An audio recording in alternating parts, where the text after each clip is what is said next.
The earth tasted of dust and finality. Ilara pressed her lips together, a line drawn firm against the grit the wind threw, against the words lodged like stones in her throat.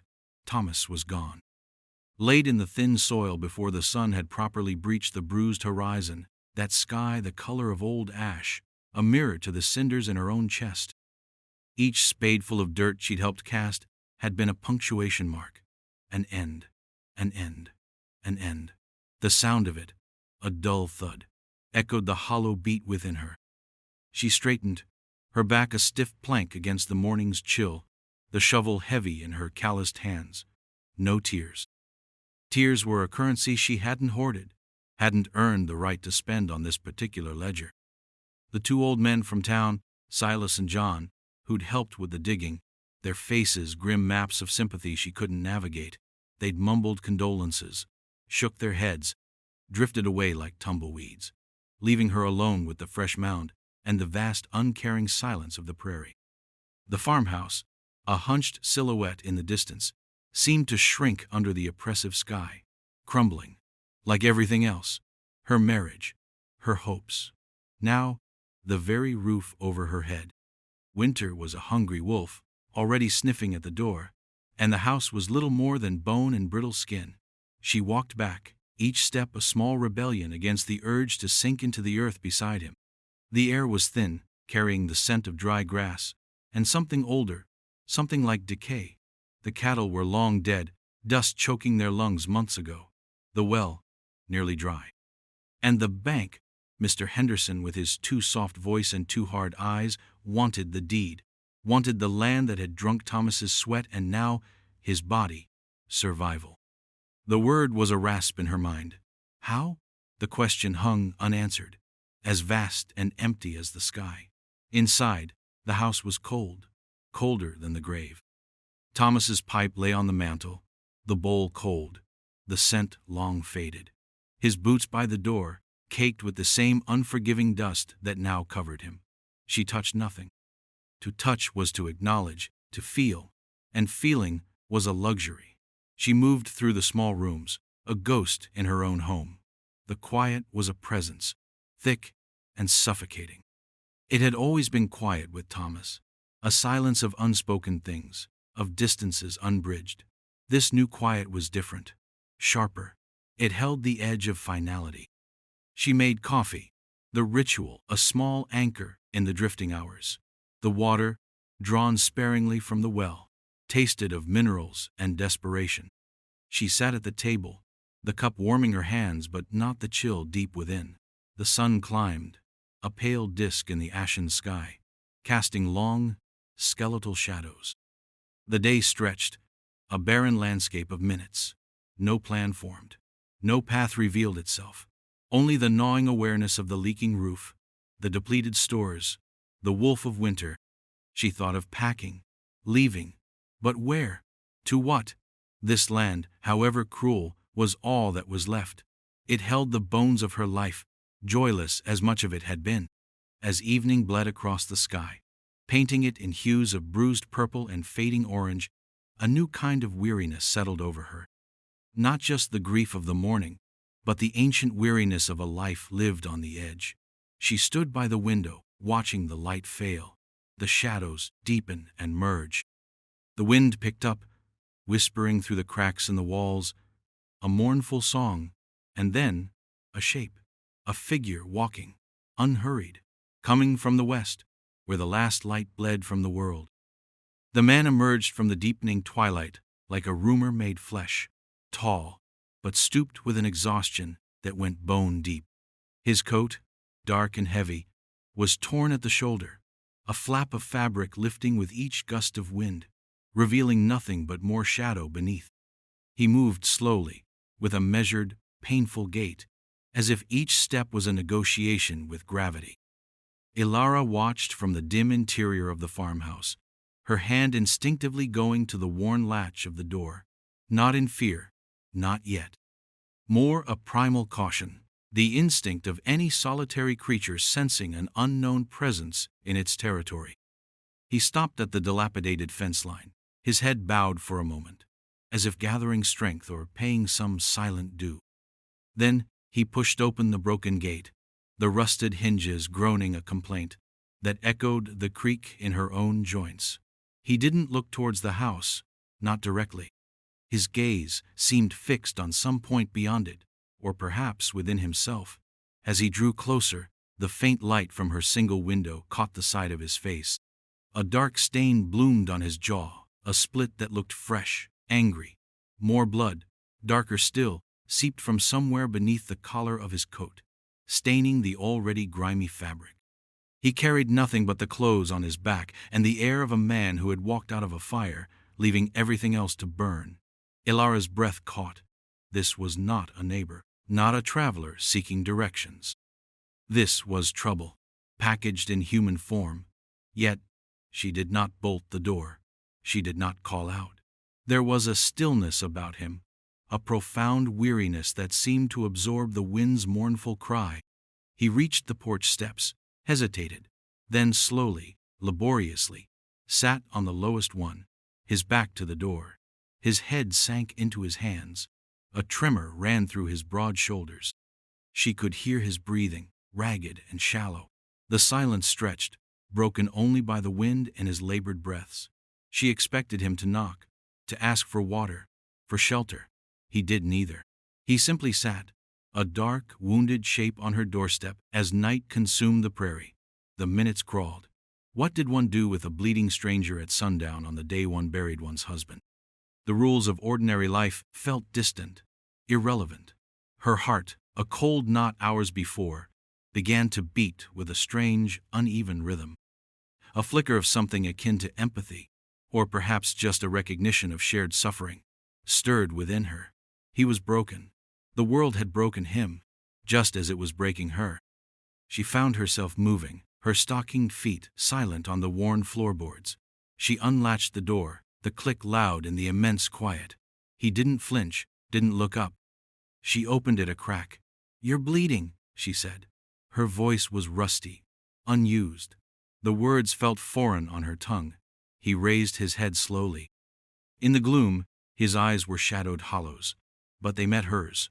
No plea in them, no threat, only a vast, desolate emptiness, and perhaps a glimmer of surprise. He touched his jaw, a slight wince. His voice, when it came, was a low rasp like stones grinding together. "Reckon I am." He offered no explanation, no story. She waited. The wind eddied around them, cold and insistent. "You can rest there," she said, nodding towards the porch. "Till morning." It wasn't an invitation to stay, not truly. It was a small concession to a shared humanity, a momentary truce with the harshness of the world. He gave a barely perceptible nod. Then his head dropped again. She closed the door, latched it, stood there in the darkness, listening. The sound of his breathing, a fragile anchor in the encroaching night. She didn't expect him to be there when the sun rose. Men like that, wounded and silent, they were like shadows.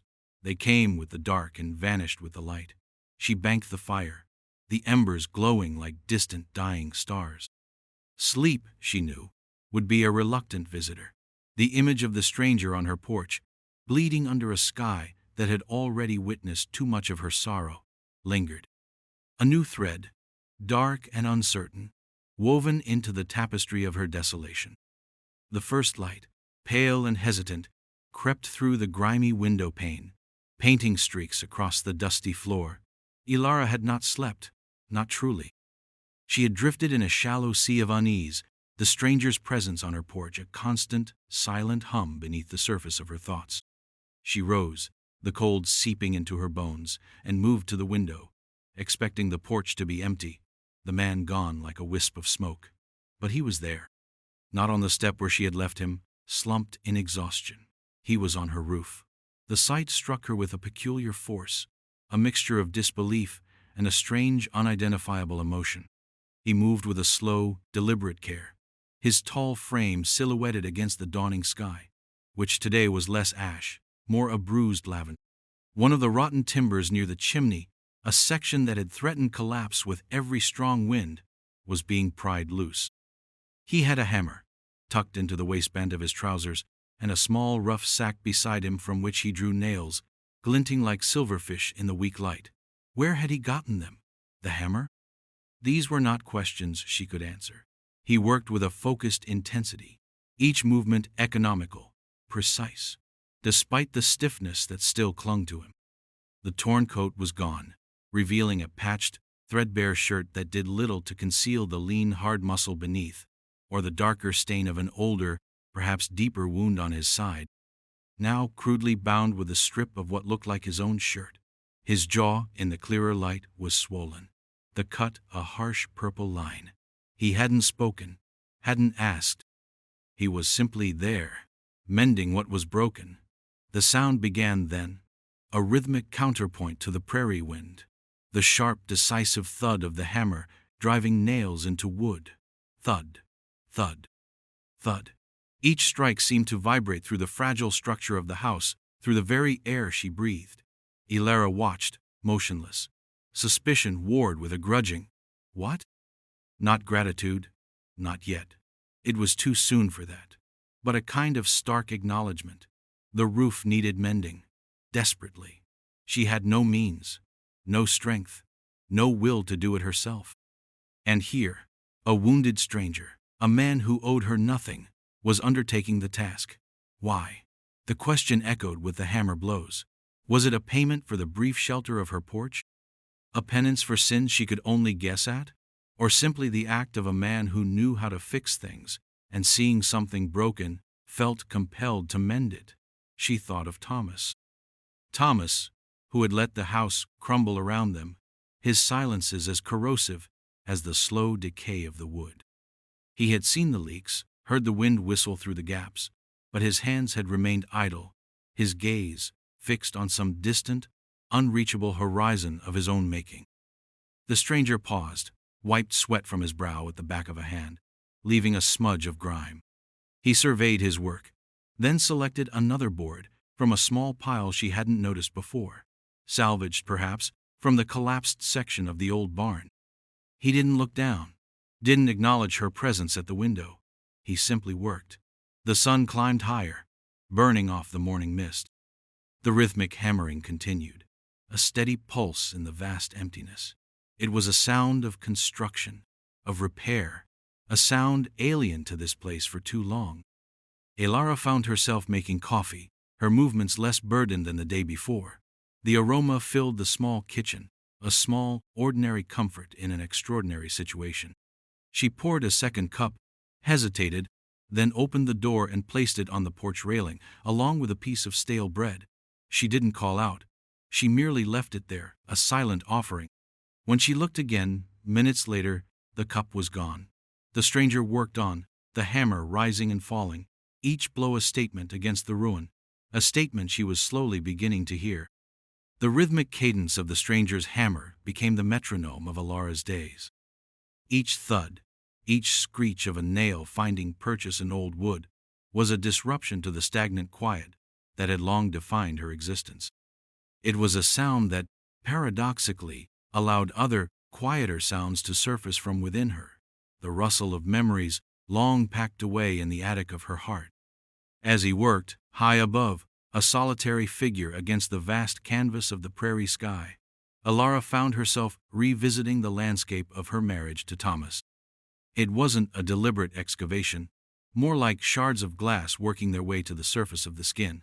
There were no dramatic scenes of cruelty, no raised voices or brutal hands. Thomas had not been a monster. He had, in many ways, been a ghost long before she buried him.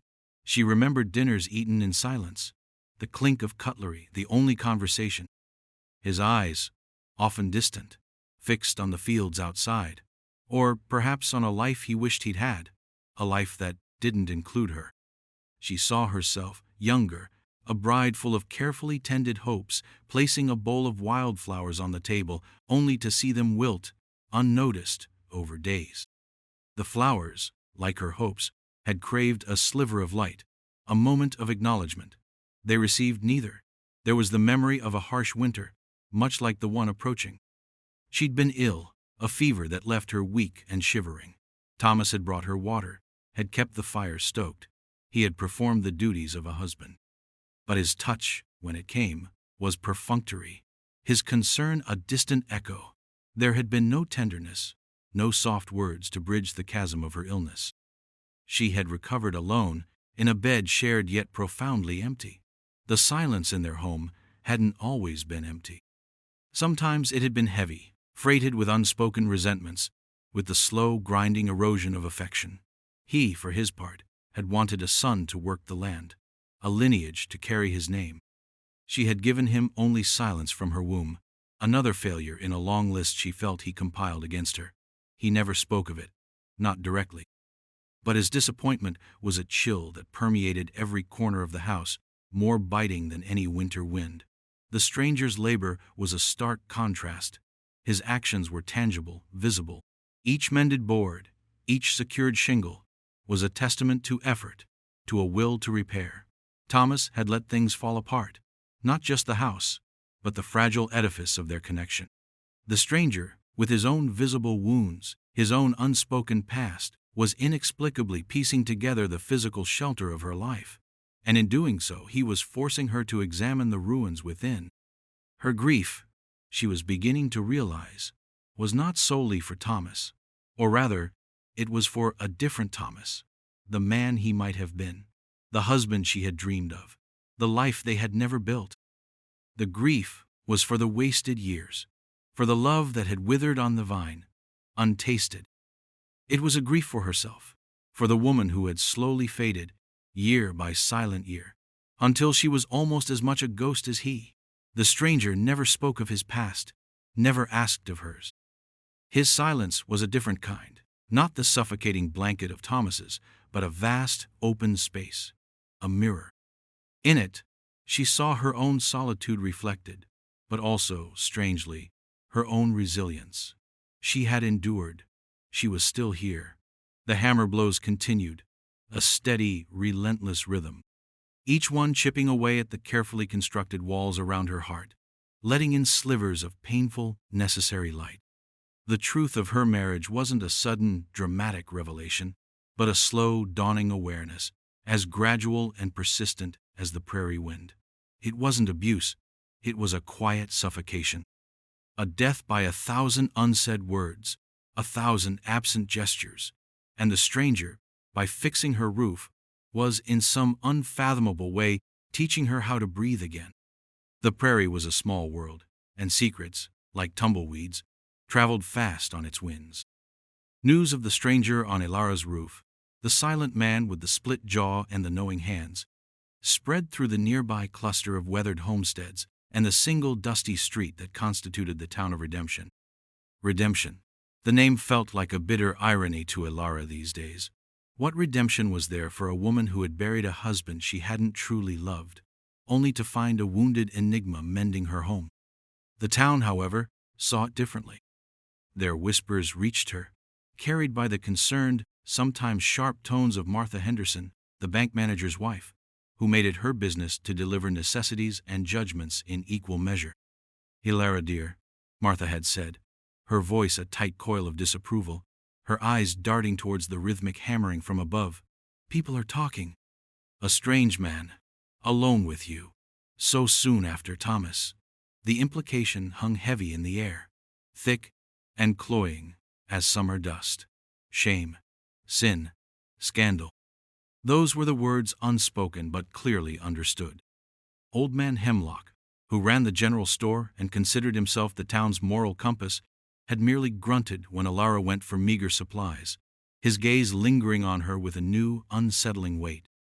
Young Mary, barely a woman, who sometimes helped Ilara with chores before Thomas's passing, now averted her eyes, her cheeks flushed, when their paths crossed.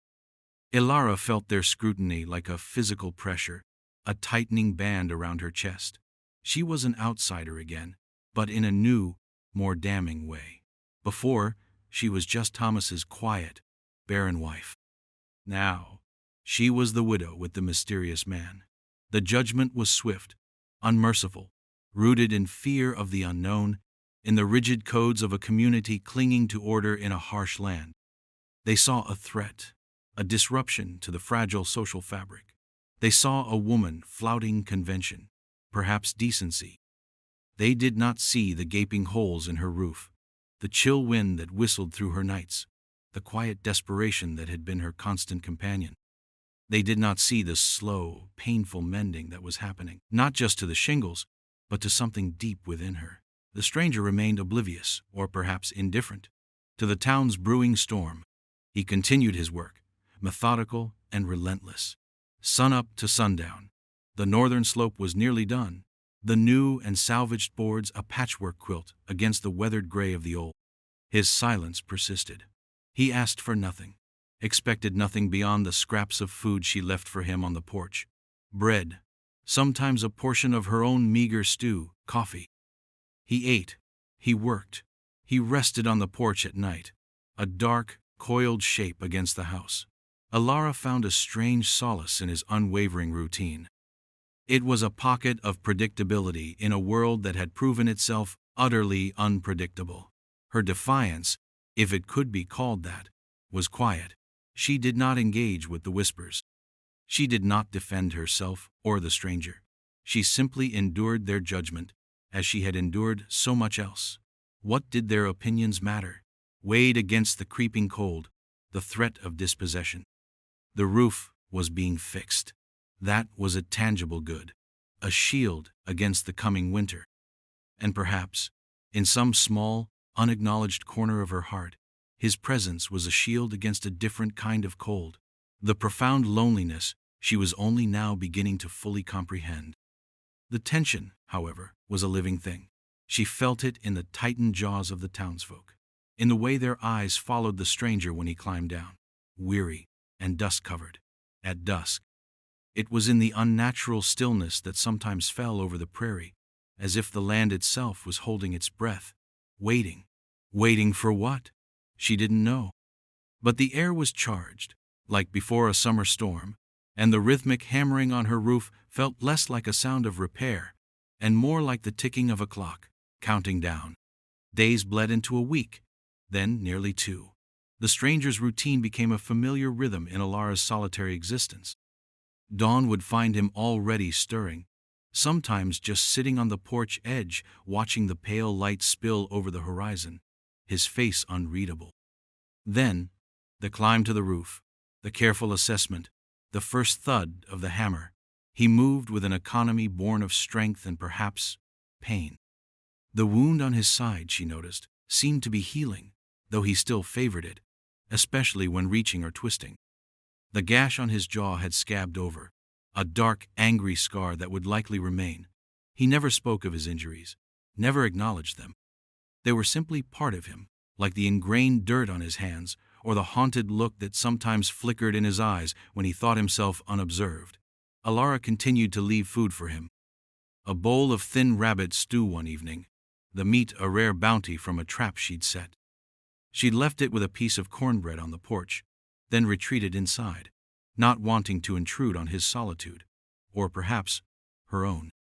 Later, through the window, she saw him eating slowly, his gaze fixed on the darkening plains.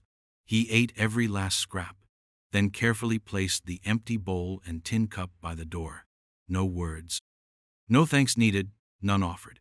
Yet a transaction had occurred, an unspoken acknowledgement of mutual existence. One afternoon, a sudden, fierce wind sprang up, carrying with it the first icy bite of the changing season. It tore at the loose tarpaulin he'd managed to rig over a particularly vulnerable section of the roof, threatening to send his carefully stacked shingles scattering across the yard. Alara, watching from the kitchen window, saw him struggle, one hand pressed to his side, the other grappling with the whipping canvas. Without thought, she was outside, her skirts billowing, the wind snatching her breath. She grabbed a loose corner of the tarpaulin, her small strength pitted against the gale. He looked down, surprised, his eyes meeting hers for a fleeting second. A flicker of something unreadable passed between them. Together, wordlessly, they fought the wind, finally managing to secure the tarpaulin with heavy stones. When it was done, they stood for a moment, breathless, the wind howling around them. Dust swirled, stinging their eyes. "Storm's coming," he said, his voice rough, the words almost lost in the wind. It was the first sentence he'd spoken to her, beyond his initial terse acknowledgment of his wounds. "Yes," she replied, her own voice thin. Then, a beat of silence, filled only by the shrieking wind. He nodded once, a curt, almost imperceptible gesture, then turned back to assessing the roof, his attention already elsewhere. The exchange was minimal, yet it felt significant, a crack in the wall of silence that separated them. Later that evening, as he ate the meager meal she provided, she found herself lingering by the window, not hiding, but observing more openly. He was lean, almost gaunt, but there was a wiriness to him, a resilience that spoke of a hard life. His hands, though calloused and stained, moved with a certain grace as he ate. There were old scars on them, faint white lines crisscrossing the knuckles, the history of past battles or hard labor etched into his skin. Who was he? Where had he come from? What ghosts haunted those shadowed eyes? The questions hovered, unanswered. But they felt less urgent now, replaced by a quiet acceptance of his presence, of the strange, silent contract that existed between them. He was a mirror, yes, reflecting her own solitude, her own quiet endurance. But perhaps he was also becoming something more, a presence, not a comfort, not yet, but a steady, undeniable force working against the decay, against the encroaching despair. His silence was no longer just an absence of words. It was a space where she could finally begin to hear herself think, to feel the stirrings of a life she had thought long dead. The roof was taking shape, solid and secure, section by methodical section, and with each nail driven true, Ilara felt a corresponding shift within herself, a subtle realignment of broken pieces. The days grew shorter, the wind colder, the stranger's hammer, a relentless heartbeat against the vast silence of the prairie, had nearly completed its task. The roof, once a sieve of rotting shingles and gaping holes, now presented a mostly solid, if patchwork, defense against the elements. New wood sat beside old salvage timbers alongside fresher cuts, a testament to his resourcefulness and her dwindling pile of usable lumber. With the mending of her home's most vital protection, Ilara found the carefully constructed dam within her beginning to crack, the waters of unexpressed grief swirling, seeking an outlet. It wasn't the sharp, clear grief for Thomas, the man. That sorrow had been a shallow stream, quickly run dry. This was deeper, murkier, a vast underground reservoir she hadn't known existed. It was grief for the woman she had been, the one who had arrived on this harsh land full of unspoken hopes, only to watch them wither under a silent sky, beside a silent husband. It was grief for the laughter that never echoed in these rooms, for the touch that never lingered, for the dreams that had slowly, imperceptibly, turned to dust. She remembered Thomas, not as a cruel man, but as a hollow one, a man defined by absences, absent joy, absent warmth, absent words. He had provided, in his way, a roof, however leaky, food however meager, but the sustenance of the soul, the small kindnesses that make a life bearable, those had been missing. Their marriage had been a long, slow starvation of the spirit. One evening, sifting through a small, battered wooden box, a relic of her mother's, Ilara found a string of small, blue beads. They were cool against her palm, smooth with age. She remembered her mother threading them, her fingers nimble, her face soft, in the lamplight of a home that had, despite its own hardships, held warmth. Thomas had never understood her attachment to such small, sentimental things. He'd seen them as clutter, useless. He had lived a life stripped bare of adornment, emotional or otherwise. The stranger, with his torn coat and split jaw, was a different kind of starkness. His was the starkness of survival, of having been stripped bare by circumstance, not by choice. His silence was not empty, like Thomas's. It was full, charged with an unspoken history, with a pain that resonated with her own newly acknowledged sorrow. As she held the beads, a single tear traced a path through the dust on her cheek. It surprised her. It was not a tear for Thomas, but for the young woman who had carefully packed these beads, believing they might one day adorn a happier life. The stranger's presence had, in its own strange way, given her permission to feel this. His relentless, practical labor on her house seemed to free her to do the equally necessary, if invisible, labor on her heart.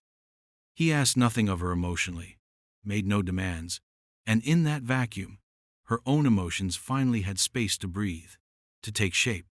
The grief she was naming was not for a lost love, but for a love never found, never nurtured. It was for the desolate landscape of her own heart, which had lain fallow for so long. The repaired roof was a symbol, stark and undeniable. If this broken structure could be mended, perhaps other, less tangible things could too. The wind howled outside, a mournful song, but for the first time, Elara didn't feel quite so exposed. The sound of the hammer had stopped for the day. The stranger would be on the porch, a silent sentinel. And inside, Elara, surrounded by the ghosts of her past, was finally beginning to mourn the life she hadn't lived, a vital step, she sensed, towards whatever life lay ahead. The quiet dignity of survival, she was learning, sometimes required acknowledging the full extent of what had been lost. The town of Redemption did not share Elara's burgeoning, fragile sense of internal shift. To them, the nearly completed roof was not a symbol of resilience, but a glaring testament to her continued defiance, her scandalous association.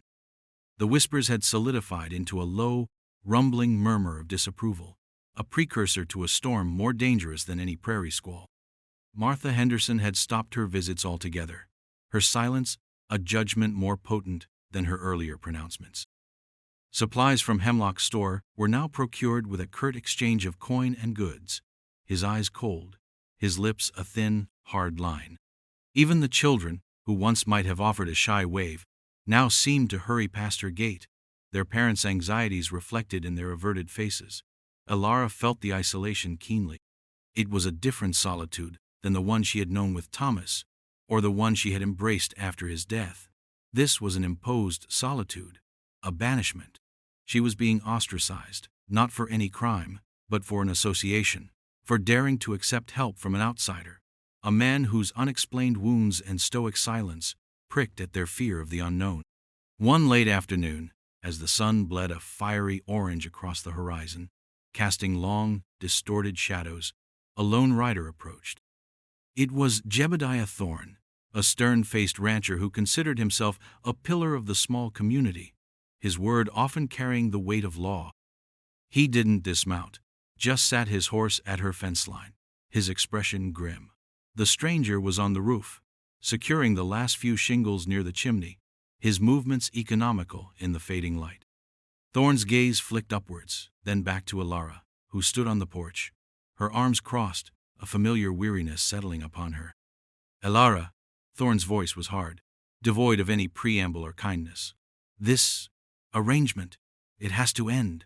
She met his gaze, her own steady. He's fixing my roof, Jebediah. Something no one else offered to do. That's not the point, and you know it. Thorne shifted in his saddle, his impatience evident. It ain't right. A woman alone, a man like that, folk are uneasy. Scared, some of 'em. Scared of what? Elara asked, her voice quiet but firm. A man fixing a roof, or scared of what they don't understand? Thorne scoffed. He's a vagrant. Maybe worse, wounded, running from something, I'd wager. We don't need his kind here. His eyes narrowed. There's talk, Elara. Talk of taking matters into our own hands, if you won't see sense. For the good of the community. The threat, veiled but unmistakable, hung in the cold air. The stranger paused in his work, his hammer silent. He didn't look down, but Elara knew he was listening. This is my home, Jebediah, she said, her voice trembling slightly despite her resolve. My decision. Then you'll live with the consequences, Thorne spat, wheeling his horse abruptly. He rode off, a dark silhouette against the dying light, leaving behind an atmosphere thick with unspoken menace. Elara watched him go, a cold dread seeping into her. The good of the community. She knew what that meant. It meant conformity. It meant fear driving out compassion. It meant the judgment of the mob. That night, the wind rose to a ferocious howl, rattling the newly secured shingles, testing the stranger's handiwork. Sleep was impossible. Elara sat by the dying embers of her fire, the string of blue beads clutched in her hand. The stranger was outside, on the porch, a still figure in the tumultuous dark. She wondered if he understood the danger they were both in. She wondered if he cared. The repaired roof felt like a fragile shield against the coming human storm. She thought of her marriage, of the silent, slow erosion of her spirit. She had survived that. But this felt different. This was a fight not just for shelter, but for something less tangible, something about dignity, about the right to choose one's own path, however unconventional. The masked men, Thorne's words echoed. When would they come? And what would she do? The quiet dignity of survival. Was it enough? Or did saving her soul, in her own eyes, require more? The night was long, filled with the roar of the wind and the louder roar of her own fears. The wind died down near dawn, leaving an eerie, expectant stillness. The sky was a bruised, heavy gray, mirroring the weight in Elara's chest. She hadn't slept. Every creak of the old farmhouse, every rustle in the dry grass outside, had sent a jolt of adrenaline through her. The stranger, too, seemed to sense the shift. When she'd peered out onto the porch in the pre-dawn gloom, he wasn't resting. He was standing, facing out towards the vast, empty prairie, a dark, watchful silhouette. He had his torn coat back on, as if preparing for a journey or a battle. The confrontation, she knew, was inevitable. It was not a matter of if, but when. The town's fear and judgment had festered for too long, stoked by men like Thorne. They would come, and they would not come to talk. She moved through the small house, her actions mechanical. Made coffee, though the thought of drinking it turned her stomach. Her gaze kept drifting to the old shotgun Thomas had kept propped in the corner, rarely used, mostly for scaring off coyotes. Would she use it? Could she? The thought was alien, terrifying. Violence was not her nature. Her battles had always been internal, fought in silence. The day crawled by, each hour stretched taut with apprehension. The stranger remained outside, mostly on the porch, sometimes pacing slowly, his eyes scanning the horizon. He didn't attempt to work on the small remaining section of the roof. It was as if he, too, understood that the immediate threat was not from the elements. The sky grew darker as evening approached, not with the promise of rain, but with a heavy, oppressive gloom. No sunset colors tonight, just a slow fade to black. Elara lit a single lamp, its meager glow pushing back a small circle of darkness. She found herself thinking of the stranger's hands, calloused, scarred, yet capable of such patient, meticulous repair. He had mended her home, asked for nothing, and now, because of her, because of that simple act of allowing him to stay, he was in danger. Was her soul worth saving in the eyes of others? The question returned, insistent. She was beginning to think that the eyes of others mattered less and less. What mattered was the quiet truth she was finding within herself, the nascent strength that had surprised her. The dignity of survival, yes, but perhaps also the dignity of defiance, of standing for a small human kindness in a world that often seemed devoid of it. The sound came just after full dark, hoofbeats. Not one rider, but several, moving quickly, purposefully. Elara's heart hammered against her ribs. She went to the window, peered through a crack in the curtains. Torchlight flickered in the distance, growing closer. Figures on horseback, their faces obscured by shadow and, as they drew nearer, by crude cloth masks. Masked men, just as Thorne had warned. They reined in by the fence line, a dark, menacing semicircle. One of them, taller than the others, likely Thorne himself, dismounted. He carried something long and heavy in his hand, a thick branch or a club. The stranger stepped out from the shadows of the porch, moving into the faint spill of lamplight from the window.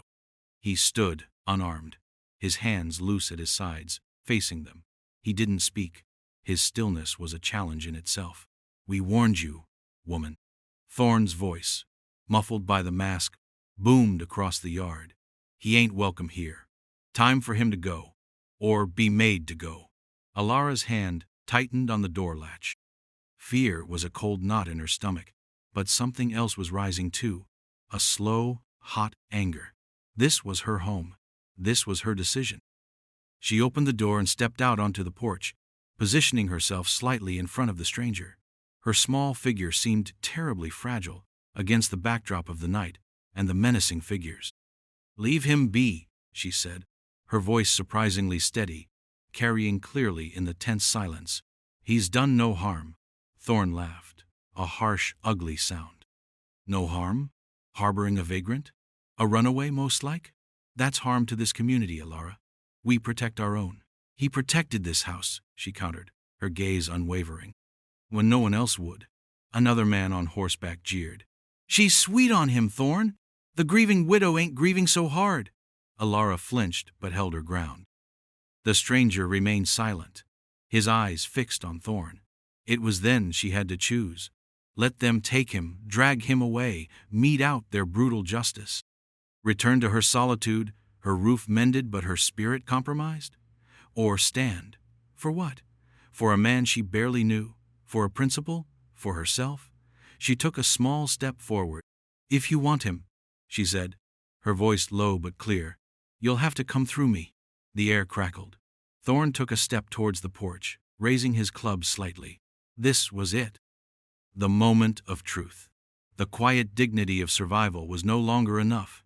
Now, it required courage. The silence that followed Elara's declaration was absolute, broken only by the nervous stomp of a horse and the crackle of the torches held aloft by the masked men. Thorn stood frozen, his club still raised, a look of disbelief, even through the crude mask, warring with his grim determination. He had expected fear, compliance. He had not expected this small, quiet woman to stand as a shield. Elara's heart thrummed like a trapped bird, but her gaze did not waver from Thorn's shadowed eyes. Behind her, she could feel the stranger's stillness, a solid, unwavering presence. He made no move, no sound. This was her stand to make. "Through you?" Thorn finally choked out, a sneer in his voice. "Don't be foolish, Elara. This ain't your fight. He is under my roof, what's left of it that he himself mended," she stated, her voice gaining a resonance she didn't know she possessed. "He has harmed no one. He has asked for nothing. You come here with masks and clubs, like cowards in the night. Who is the real threat here?" One of the other riders muttered, "She's lost her senses, Thorn. Let's just take him." But Thorn hesitated. There was something in Elara's stance, in the quiet fire in her eyes, that gave him pause. It was not the defiance of a hysteric, but the deep-rooted strength of conviction. Perhaps it was the unexpectedness of it, the sheer audacity of her protection for this outcast. He saw not a frail widow, but something formidable. The stranger shifted then, a slight movement, drawing Thorn's attention. He didn't step forward, didn't speak. He simply met Thorn's gaze over Elara's shoulder. There was no plea in his eyes, no fear, only a profound weariness, and perhaps a glint of something that Thorn, for all his bluster, recognized as dangerous if pushed too far. A man with nothing left to lose. "He's just one man," Elara continued, her voice softer now, but no less firm. "And I am just one woman. But this land is mine. This home is mine. You have no right." She wasn't appealing to their mercy, but to a deeper, older law of property, of sanctuary. It was a language these land-owning men understood, even if they chose to ignore it in their current fervor. The moment stretched, taut and fragile. The torches cast dancing, demonic shadows. The wind, which had been still, began to whisper again, rustling the dry leaves, a mournful sigh. One of the masked men shifted uneasily. "This ain't worth it, Thorn. Let it be." Another grumbled agreement. The collective anger seemed to be faltering, pricked by Elara's unexpected courage and the stranger's unnerving stoicism. Violence averted, not by force, but by a quiet strength that refused to yield. Thorn lowered his club, his shoulders slumping slightly. The bravado seemed to drain out of him. He looked from Elara to the stranger, then back to his men. He had misjudged. He had expected an easy victory, a reassertion of his authority. Instead, he faced a moral impasse he hadn't anticipated. "This ain't over, Alara," he said, his voice lacking its earlier conviction. But it felt like a retreat. He gestured curtly to his men. They turned their horses, a confused, disgruntled posse, their mission unfulfilled. Thorn was the last to leave, casting one final, hard look at Alara and the silent man behind her. Then he too mounted and rode away, the torchlight dwindling into the darkness, swallowed by the prairie night. Alara stood until the sound of their hoofbeats faded completely. Then a tremor ran through her, a delayed reaction to the fear and adrenaline. Her knees felt weak. She leaned back slightly, her shoulder brushing the stranger's arm. He remained still for another moment, then slowly he turned his head. In the faint lamplight, his eyes met hers. No words were spoken. None were needed. An understanding passed between them, profound and unspoken. He had seen her courage. She had seen something in him that went beyond his wounds, beyond his silence. A shared moment of quiet triumph, fragile but real. He had fixed her roof. She, in her own way, had offered him a different kind of shelter.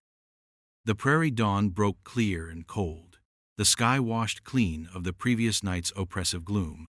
A pale, hopeful light spilled over the horizon, painting the mended roof of Alara's farmhouse in hues of rose and gold. The masked men were gone.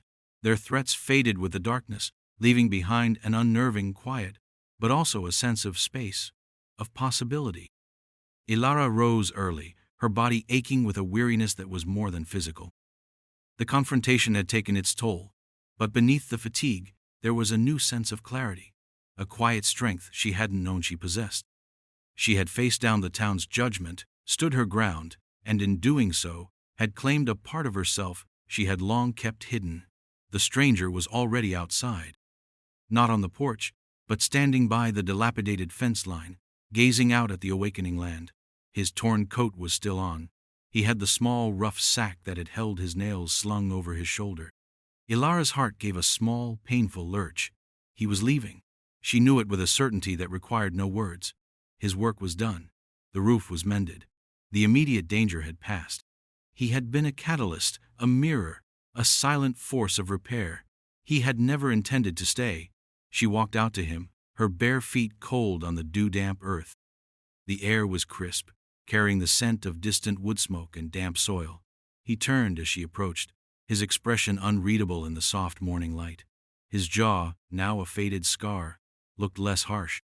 The haunted look in his eyes seemed perhaps a little softer. "The roof," she said, her voice quiet. "It's good. Solid." He nodded once. "It'll hold the winter." His voice was still rough, but it lacked the grating edge it had held when he first arrived. A few days of rest, of not being hunted, had eased some of the tension from him. Silence settled between them again, but it was a different kind of silence now. Not empty, not awkward. Comfortable. Filled with unspoken gratitude, unspoken respect. "You'll be moving on," she stated, not a question.